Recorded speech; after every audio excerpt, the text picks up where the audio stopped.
Hello, boxing fans around the world. Thank you for joining us on another Sunday episode of the best knockout we could find over the past few days on Talkin Fight, presented by Mike Orr at 4. So welcome, Knuckle Up. And boy, oh boy, what a weekend, what a few days we've had of varying degrees of fights. We've had Hug Fest, we've had Snore Fest, we've had fist fights without a doubt. And we've had some pretty good knockouts, one in particular.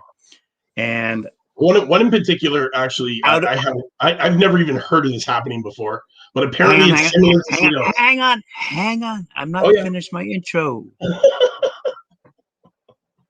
But of all the fights that dominated the headlines, the one we cannot avoid talking about is the one that we wanted to avoid talking about, but because it was a knockout, we have to talk about it. So, with that little brief introduction, let's start with some really good. Hang on. There were some really good fights. That I kind of thought could have had knockouts within them. Okay. Yeah. Let me just go. The F.A. Apache, yet another Nigerian technical knockout. No, it went down as a knockout. Did it go down as a knockout? It went down as a knockout. Fair enough. He definitely had Nicholson running around like he was sleeping. I'll tell you, I didn't know Nicholson could eat punches like that all day long. Because honestly, man, that guy was out. That guy was out long before he hit the mat for sure. He was sleepwalking. Oh, definitely. I like the way Martin destroyed Milnecki, put him in his place. You know what? And Martin really turned it on last night. Really showed what he's capable of. And Milnecki, we've discussed him before, Mr. Undefeated knockouts. And he just got, I guess, outboxed last night, really. Yep. I like the young Omar Juarez. Yes. The Omar Juarez fight was very, very, it was actually entertaining. Of all the snore fests that were going on. Listen, guys, I'm telling you, it was really, really hard to find these knockouts this week because, you know what? A lot of things went the distance. There was a lot of, full-on 12-round, 10-round, 8-rounders all going the distance, split decisions, unanimous decision. There was a bunch of TKOs, but it was hard to find the knockouts, man. For some reason, it just wasn't the week. I was feeling it last week, man. I was feeling it, fans. I told you, man, this was going to be the week of the knockouts. But you know what? We do have some doozies for you. We'll get to those in a minute. So just, sit tight. I know you've been waiting a week. Were you surprised with the split draw decision at the Harrison Perala fight? Yes. Did you see that one? Yes. I was very. That one kind of shocked me. Yeah. I couldn't believe they scored it that way. It was kind of. Yeah. And again, something left in the hands of the judges that shouldn't have been. There you have it. Exactly. The other good one I just want to mention quickly for our friends out in the UK, Mr. Williams, what happened? Listen, I was on the hot seat of Les Bell Boxing right after that fight. Okay, our boy Andre, showed it. Anyway, honestly, what happened in that Williams fight is after he got dropped to the mat in the second round. His game plan went right out the window. He didn't stick to his footwork that every time he went back to his corner, you could hear, his corner telling him, you got to do the footwork. And, as much as he wasn't afraid of the power that Andrade was bringing, listen, if you're taking punches repeatedly in the face, it's scoring points. And you know what? That's where it came down to, man. He just didn't have it. He was outclassed, and he thinks he's still going to be staying in the world rankings or, the world fighting and still wants to be a world challenger. I think he needs to go back to the drawing board and, refigure his game, because he's getting outclassed, man. He played a whole cat and mouse game. He's chasing Andrade and, that's his game. Boo Boo, what does he do? He dances around, in the minute that he, plants that foot, you should expect a big shot. You could see Williams, he was working on that footwork in the first round as much as Boo Boo, establishes dominance as the power puncher in the fight. Williams was still kind of keeping with him, but after he got dropped, it kind of left and he just wasn't able to get going, put the combinations together because he just, he was too stuck in one motion. He was too flat-footed and wasn't moving around enough, wasn't cutting off the angles on the ring. So, but I give it to him. He rallied back after that second round knockdown, which I believe, a lot of people thought it was over there. But he came back and, gave him 10 rounds of real fight. And you could see at the end that Andrade was relieved that fight was over. And he came through with that victory. But you know what? My hat goes off to him. What a strong competitor. What a tough SOB, man. Definitely. The other my fight, hat's off to him. Before we get into the knockouts, the other fight that went the distance that I was encouraged with in terms of quality of boxing was the Danny Dignam fight against Sorokin. Went the distance. Sorokin bloodied him, and it was a pretty scrappy little fight. But at the end of the day, a draw, if I'm not mistaken. So anyway, those are the few fights I wanted to quickly mention, and I'll leave it in your hands now to bring on to our viewing public who you think is going to win our knockout of the week, because we have a few contenders. We do. But first, I want to give a couple of shout outs to knockouts that happened around the world that I was not able to find because there were titles up for grabs. So Friday in Nuevo Leon, Mexico, there was a fight for the vacant WBC Youth Inter Super Bantam title, and it was Ariel Humberto Perez del Torre versus Brandon Azel Romero, and Torre took him out in the 7th round with a KO. Sports Zone New Hampshire on Saturday. We had Ryan. And we had Mike Gore at 4, and I'm Mike Gore not at 407. Mike, where are you, buddy? Wow. I did not enjoy that Jake Paul fight. I thought that was a big waste of money. The whole event, from my perspective, just took away from the quality of the sport of boxing. It was an embarrassment. One person who's certainly fallen in my books down the bottom of the totem pole, Oscar De La Hoya. Please do not bring him on as a broadcaster. All their broadcasting, so-called professionals, were a waste of time. Not to mention all the Janet Jackson wannabes, and how many love songs can we get out of Justin Bieber? And here he is. Speaking of Justin Bieber. I don't know what the heck happened there, man. I was talking, and I guess my computer didn't want to hear me. It's like, listen, we're tired of looking at your ugly mug, and we've had enough. So we're tired, and we're just going to shut off. I don't know what happened there, man. So I was in the middle of saying something. So let's get back to it. So we had 2 more knockouts that I just want to mention, just because they were for titles. We have Ryan Di Bartolomeo versus Marquis Bates. It was a 6th round KO. Bates took him out for the New Hampshire welter title. And we have Larry Pryor versus Scott Lampert, and that was for the vacant USA New Hampshire State Cruiser title. And Larry Pryor took him out with a 1st round KO. And those are the mentions that I wanted to give, just because the belts were up for grabs. And, they were knockouts. Unfortunately, we couldn't find them because they weren't televised. But to you fighters out there, send me your knockouts. I want to see them, because there are a lot of knockouts that happen with these pros around the world right now. You know what? Go to talkinfight.com, register, start your profile, upload your fights so I can see them. If you got knockouts, I want to see them, because they can be contenders for this prestigious award, the Knuckle Up Knockout of the Week. So I challenge you fighters out there to upload your stuff to me so I can see it, so we can put it up for contention for this weekly award. Challenge you fighters to do it. Make sure you do it. That's talkinfight.com and sign that up, and definitely upload your stuff so we can see it, because I definitely want to see this stuff. Okay, now let's get right into what we could see. First thing we're going to do, we're going to get it out of the way, because it is a big thing that was talked about all week. We're going to get to the Jake Paul and Ben Askren. You know what? It ended up in a KO. We're going to show it, because, it was a KO and it was televised. So, yes, let's roll this tape. Check it out. Fans, tell me what you think. Graham, you tell me what you think of this KO. Let's roll the tape. I think Askren was set up. He's a journeyman. Tomato can. Oh, and what do you call that? You know what I call that? Getting paid $1 million. No, I call that getting paid $1 million. Which, that's right. Which way to the office? Yeah, exactly. Listen, Ben Askren, highly decorated MMA fighter, wrestling coach. I've seen this man in the octagon taking elbows off the face, bloodied, and he could still continue and still last the distance. How was it that Jake Paul was able to hit him with this big, soft glove and take him out to the point where he couldn't continue? Blows my mind.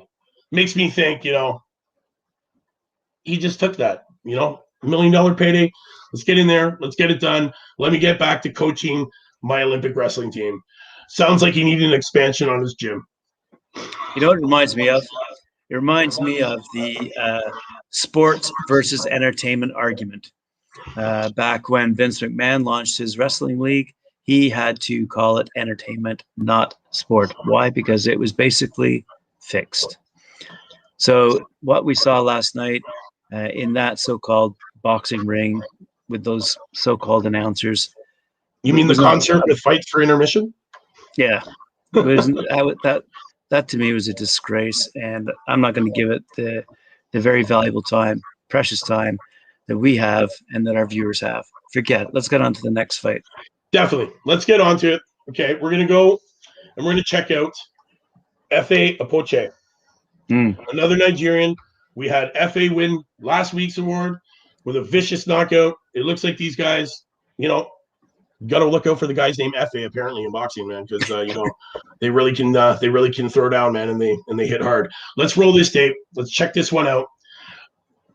Before actually we roll this tape, let me tell you, the whole fight leading up to the end of this fight, he was eating punches the whole time, man.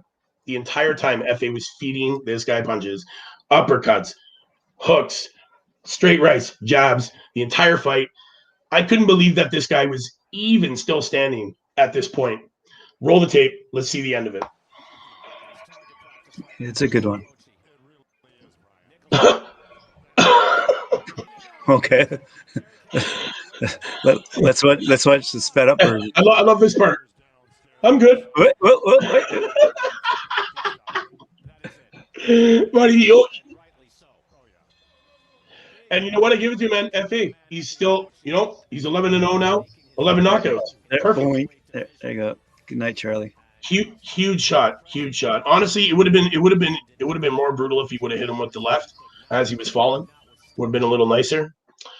So that's one of our knockouts. One of the contenders. But the big upset that I saw last night came from a knockout that I can't believe even happened. Another first. Another first for me, folks. Majidov versus Fedosov or Fedosov. This was a very crazy event. The knockout happened because of a broken ankle after he got dropped. He ate a vicious right, dropped him. His ankle and foot twisted behind him. Honestly, the tape's going to explain it, guys. Just watch this disgusting broken ankle from a vicious right hand. Let's roll this tape and check it out. During the walkouts, Chris, I asked Now you don't see the ankle. Oh, you kind of see it there. Not this angle. You're gonna see it. Watch this angle. This is boink. And come up and Honestly, I could have got another angle of it, but it would have made the video too long to show. But guys, go out and check out the highlights to this fight. Take your time. I can't believe this man stood up on that foot after. It was incredible that he even stood up after that, because he stood up and then he got his 8 count, walked back in. And you know what? He didn't even get hit the second time. It's just he stepped and you know what? That ankle gave out. But guys, go and check it out. Make sure you check this fight out. Don't watch the highlights. Watch the full fight. Start at about 7 minutes, 20 seconds into it and just continue on. And you will see that at one point when he actually folds all the way to the ground, that foot is literally turned backwards behind him and he's on top of it. It's disgusting. I've never seen a boxing match and then a KO with a broken ankle. First for me. First for me. And you know what? That being said, guys, I'm gonna have to do it, man. And I'm picking that as our knuckle up knockout of the week. Honestly. Do we have a name for it other than the ankle breaker? You know what? Honestly, it's called break a leg. Get in there, break a leg. Break a leg, guys. Break a leg. Honestly, I couldn't believe it. I've never seen it before. It's you know what? And just it's not even the ankle, man. It's the vicious shot that Majidov took to cause that to happen. He was hit so hard that it literally left his feet where he was, and he just crumpled where he stood. And unfortunately, his ankle got mashed up. He left that match in a stretcher. They took the boot off. It's the grossest thing you're ever going to see. Just, you know what, guys, go check it out, man. And you know what? Hopefully this week coming, we got more wonderful knockouts for you guys out there. And like I said, to all you fighters out there that are unknown, that want to get known, bring your content to me. Upload it, talkinfight.com. Create yourself a profile. Show me who you are. Show me that you're the next champ. Show me that you're the future of this sport. Show me your footage. Show me your training footage. I want to see who you are. Let me find you. Let me find out who you are. And you know what? Maybe you can be the winner of the Knuckle Up Knockout of the Week. Anybody could, you know. We just need the video. Guys, there's a lot of pro fighters out there that are fighting all over the States, all over Europe, in the UK, and some of them are not televised. Guys, give me your raw footage, cell phones, 1980s VHS videotapes if you got them. Upload that crap, send it to me so I can see it, so that we can discover these young, talented fighters that are not getting the recognition that they need. And you know what? Maybe we can profile them on this show as the next up-and-coming hungry undefeated star, or maybe the winner of the Knuckle Up Knockout of the Week. But guys, thank you again for tuning in. Thank you for all the people that set that reminder. Guys, thank you for the likes. View it, like it, share it, jab that like, hook subscribe, knock me out those comments. Guys, I know you have to wait a whole another week for this show, but guys, remember, I'm going to bring you the knockouts of the week. I'm going to bring you the best. I'm going to give you the honorable mentions. So remember, talkinfight.com, Knuckle Up at 4, Mike Gore on Sunday is your place to find out what's happened in the week of boxing when it comes to knockouts. You see it here, you hear it here. Make sure to join me next week. Definitely for Knuckle Up Knockout of the Week, for our another winner of this wonderful award that we've created. And definitely make sure we got some big interviews coming up. We got Miyamoto, New Zealand champ, on Friday, stopping by the studio with us, taking time out of her busy schedule to have an interview. We've got lots going on this week, guys. Make sure you stay tuned. That's it, man. It's Mike Gore at 4. It's Sunday. Everybody, enjoy your work week. enjoy your stay-at-home order. Enjoy your isolation. But make sure to tune in. 4 o'clock. Monday to Friday. And Sunday. Will have different roles. Heard it here. And will be used in different situations. And in the case of Zoid, you know, maybe he was. I have no idea what that is. Wednesday in Boston. You're disappearing. Today I'm disappearing? I don't know. So, I hear something in the background there, and I have no idea what it is. When you have so many. But anyways, guys, view it, like it, share it. It's Mike Gore at 4. You heard it here. See you next week. Knuckle Up Knockout of the Week. Sorry, Majidov, you lost. Sorry that you broke your ankle. Honestly, I feel bad for him, actually, because he is kind of old. The career, you know, where's his career go from here, really? Because you know what, with that broken ankle, he's looking at like, 6 months to a year of heal time before he could even get back in a ring. I feel bad. He started out late in his career. The guy is already 35. That was his 4th fight. Maybe we see him, maybe we don't see him. It's unfortunate that it happened. It's one of those freak accidents. Unfortunately, it was one of the best knockouts of the week, and we got to profile it, and that's it. My hat goes off to Fidov. Good for you. You're the winner. Congratulations. Knuckle Up Knockout of the Week. Guys, we'll see you tomorrow. Make sure to tune in. That's your boy Mike Gore at 4. Knuckle up.